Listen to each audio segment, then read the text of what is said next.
Bismillahirrahmanirrahim. Assalamualaikum warahmatullahi wabarakatuh. Terima kasih atas kesempatan yang telah diberikan kepada kami. Kami dari kelompok 1 ingin mempresentasikan hasil dari kerja kelompok kami yang bertema standar dan konsep akuntansi sektor publik. Pertama-tama sebelum memasuki materi, saya ingin memperkenalkan anggota kelompok saya. Yang pertama ada saya sendiri, Agustin Wiranda Syahrul. Yang kedua ada Ainun Nabila sebagai pemateri kedua. Yang ketiga ada Andi Oksa Triasya sebagai pemateri pertama.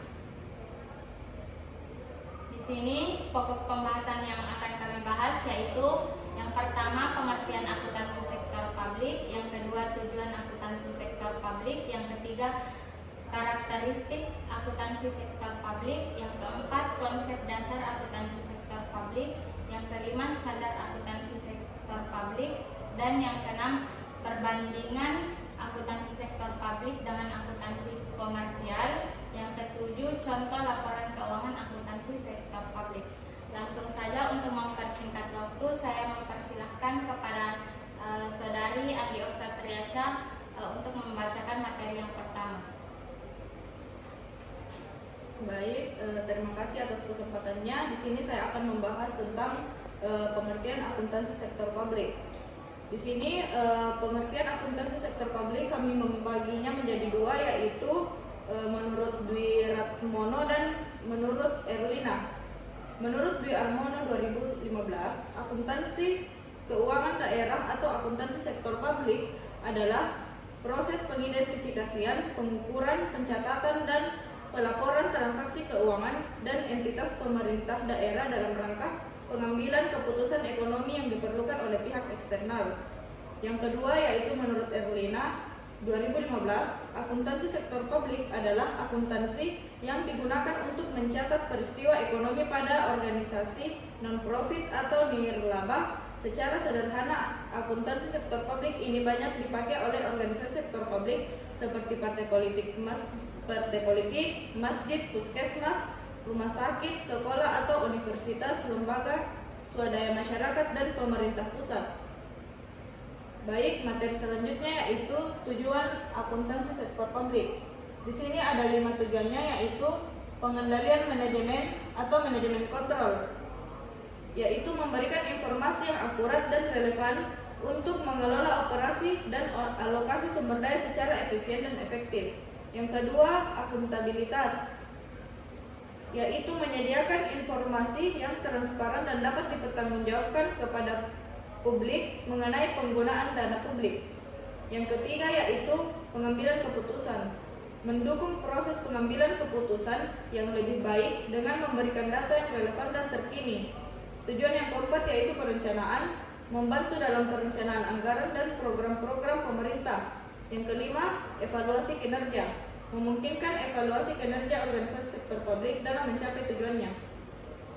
Selanjutnya yaitu karakteristik akuntansi sektor publik.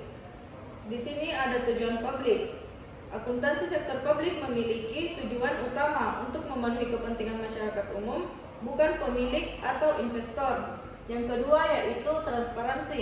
Transparansi pemerintah dan entitas sektor publik harus memenuhi prinsip transparansi dalam pelaporan keuangannya. Ini mencakup keterbukaan dalam penyediaan informasi keuangan kepada publik. Yang ketiga yaitu pengaturan dan standar. Akuntansi sektor publik seringkali diatur oleh aturan dan standar yang ditetapkan oleh pemerintah atau badan pengatur seperti International Public Sector Accounting Standards atau IPSAS. Yang keempat yaitu keterbatasan keuntungan finansial. Entitas sektor publik biasanya tidak memiliki tujuan untuk memaksimalkan laba seperti yang sering terjadi dalam bisnis swasta. Yang kelima yaitu sumber dana yang beragam. Akuntansi sektor publik mengelola berbagai sumber dana termasuk pajak, pinjaman, dan hibah. Baik, itu saja, saya kembalikan kepada moderator. Baik, untuk materi selanjutnya saya persilakan kepada saudari Ainun Nabila untuk membacakannya. Konsep dasar akuntansi sektor publik. Yang pertama pertama, transparansi, menjamin keterbukaan informasi keuangan kepada publik. Yang kedua, akuntabilitas, mempertanggungjawabkan penggunaan anggaran negara kepada masyarakat.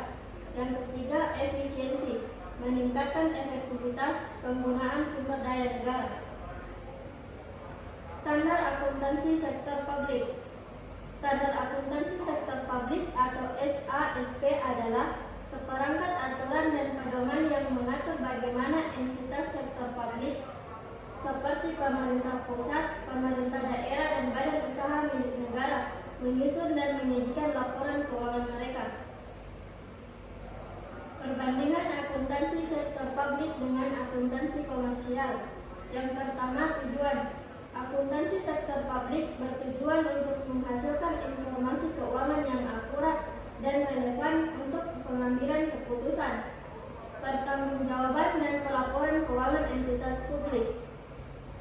Sedangkan akuntansi komersial bertujuan untuk menyediakan informasi tentang posisi keuangan, kinerja dan perubahan posisi keuangan suatu perusahaan. Yang kedua, laporan. Akuntansi komersial memiliki laporan laba rugi, laporan perubahan modal, dan laporan arus kas. Sementara akuntansi sektor publik tidak memiliki laporan laba rugi, tetapi memiliki laporan operasional dan laporan realisasi anggaran. Yang ketiga, standar. Akuntansi bisnis menggunakan standar akuntansi keuangan yang disusun oleh Ikatan Akuntansi Indonesia. Sedangkan akuntansi sektor publik menggunakan standar akuntansi pemerintahan yang dirancang oleh Komite Standar Akuntansi Pemerintahan.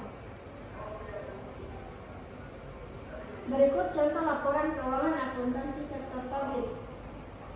Terdapat terdapat kas dan setara kas sejumlah 100 juta rupiah, piutang 50 juta rupiah, persediaan 25 juta rupiah, aset tetap 200 juta rupiah, total aktiva 375 juta rupiah. Liabilitas, terdapat utang usaha 50 juta rupiah, utang jangka panjang 100 juta rupiah, total liabilitas 150 juta rupiah.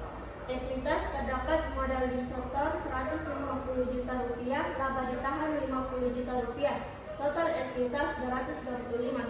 Baik, saya kembalikan ke moderator.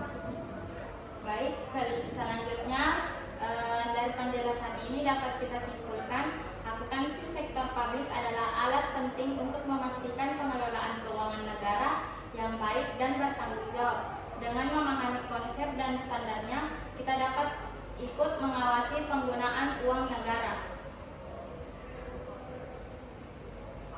Baik, itulah tadi materi yang dapat kami sampaikan. Lebih dan kurangnya mohon dimaafkan. Apabila ada kesalahan kata mohon dimaafkan. Kami tutup dengan ucapan wabillahi taufiq wal hidayah. Wassalamualaikum warahmatullahi wabarakatuh.